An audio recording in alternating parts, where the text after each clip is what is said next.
Welcome to Generation Next, Life and Politics with Chuck Hobbs. This past week, outgoing Secretary of State Hillary Clinton appeared before separate committees, one in Congress, one in the Senate, with respect to the Benghazi situation that took place last September 11th, where, as we know, Ambassador Chris Stevens and 3 other Americans were massacred by Islamic extremists. Over the last 3 months, this issue has been something that has been talked about to the point of disgust. I mean, during the last days of the race between Mitt Romney and President Obama, it seemed like that was the main Republican talking point. They wanted to get to this point, which is we want to know what happened, when did it happen, what did you know? It was supposed to occur in December, but as we all know, Secretary of State Clinton fell ill. I believe she had some problems and with her brain, if I'm not mistaken. Blood clot in her brain, right. And so she wasn't able to do it, but she appeared this week and she appeared to be on fire. Oh, yeah. I was thinking man on fire, but woman on fire. But as I looked and listened to some of the commentary, particularly from the right, about her appearance, there were questions. Was her anger real righteous indignation, or was it faux righteous indignation just for the purpose of public relations? Sika, you deal with PR. Having a chance to look at Secretary of State Clinton, do you think that was fake, or do you think that was real emotion? Oh, it was real emotion, and I watched it the entire day. Because here's the thing, she's on her way out, and I even see it in our president to an extent. She's on her way out. There is no reason for me not to give you the real Hillary, and I'm going to give it to you. I mean, at one point she even got indignant, and I think rightfully so, because at some point it doesn't matter what they knew and what they didn't know. At this point, you have to kind of move past it and figure out how we don't let this happen again. And yes, there are people who may not have done what they were supposed to do. I think they unjustly threw Rice under the bus.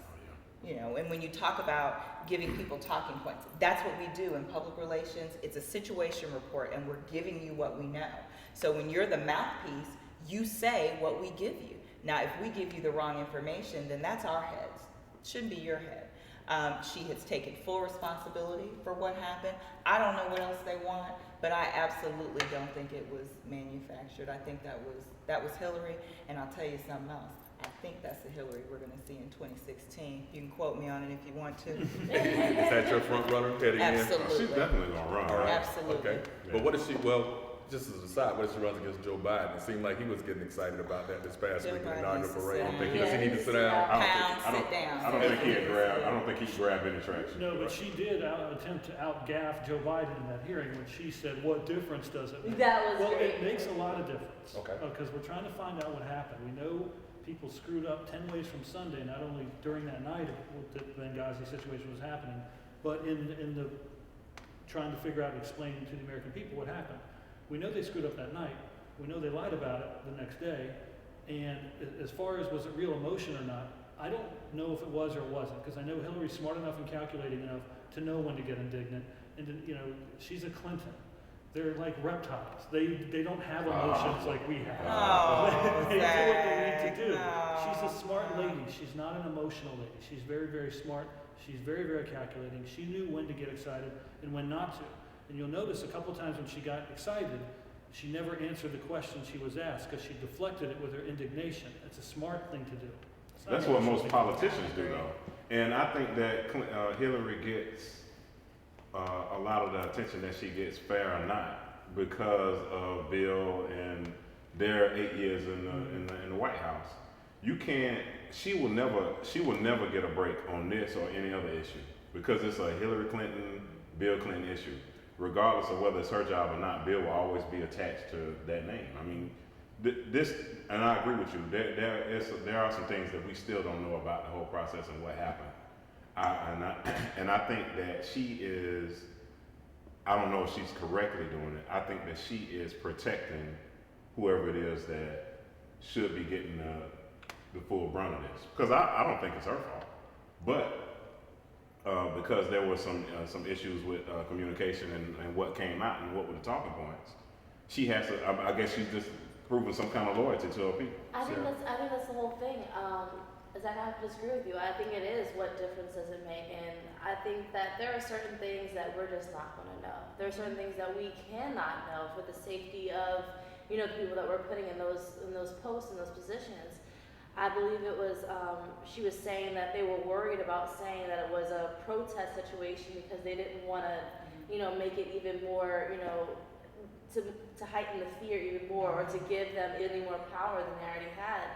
And I agree with that. Like, you're trying to protect the people that you still have there. I feel like the protection and the safety of the American citizens that we have over there is more important than me knowing exactly what went on. And that's just how I feel. Does it matter if the crying were from her heart or not, or were it strategic? Nope. I mean, maybe I don't John care. Bonner could take some lessons from her about when to cry and when not to cry. And Liz, You can't turn it off. Yeah, I don't think he can. But don't Liz, think he can turn it I off. love your point, and it makes me ask, when you consider the criticism that Hillary took this week, or Secretary of State Clinton took this week, do you think that that comes from a sexist place, realizing that generally our society wants to believe that men are tough, men don't cry, Yes. Right. or even when men do cry, like Boehner, or when Obama. President Obama cried after the But she's the catching it Samuel from all massacre. angles, Right, though. she It is. People may call be a that sexist. somewhat being Yeah. a sissy, being a girly man. You know, remember Schwarzenegger I a few years think ago? it is. Is that It's sexist? partly sexist, and we saw in 1972 somebody withdrew from a presidential election because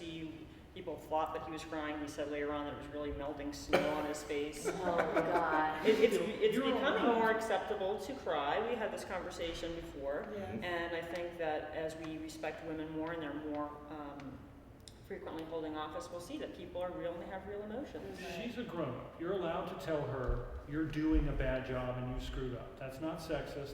That's telling someone they did a bad job and screwed up. But the fact that we're having a conversation about whether she even Well, should, we whether should her also talk emotions about were John real, I Kerry think was is in there sexist. crying today too, and he's gonna be the incoming Secretary of State. I say that's enough to get rid of him. We Are you should He's talk kidding gotta about me? he's gotta deal with Are you Putin. kidding You can't be me? crying. Are you And kidding pulling me? his shirt off, he's gonna Yeah. cry about the But chest. for all we know, maybe Putin cries. You never know. I know he's supposed to be a martial Yeah, arts like expert. that. Kills the and last maybe he tiger with his cries. bare hands. Right.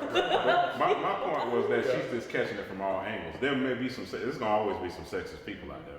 She may be catching some sexist remarks and some criticism, but she's catching stuff because she's a Clinton. Right. She's catching stuff because she works for Obama. She's a Democrat. She's catching stuff for everything. It's not And just she's catching stuff because she may be the next Democrat. could be. Presidential. You know, when someone says, I wish you all the luck in the world, mostly. Right, no doubt about it. And I think that one of the things that we will find interesting is that Hillary, I think, is a wonderful woman. I think that she has served this country admirably for a number of years as Yes. First Lady, Senator, and now as Secretary of State. And I do look forward to seeing what she does in the next few years. But at the same time, I do believe that I remember back in 08 when she ran against President Obama in the primary, and she was at a town hall type debate, and there's some jackass in the audience who yelled at, "Iron my shirt." And she kind of stopped and fixed a steely stare at him. And I was like, that's really unnecessary. So it shows that no matter how high she's risen, she still is going to have to deal with sexism, as do many women in this But country. like Zach likes to point out, though, I mean, politics used to be like that. I mean, you had people literally killing each other, and The times they are yeah, changing. it's Well, changing. well, that's one of the reasons we are here, because we are changing the way we talk There we go. and deal with politics.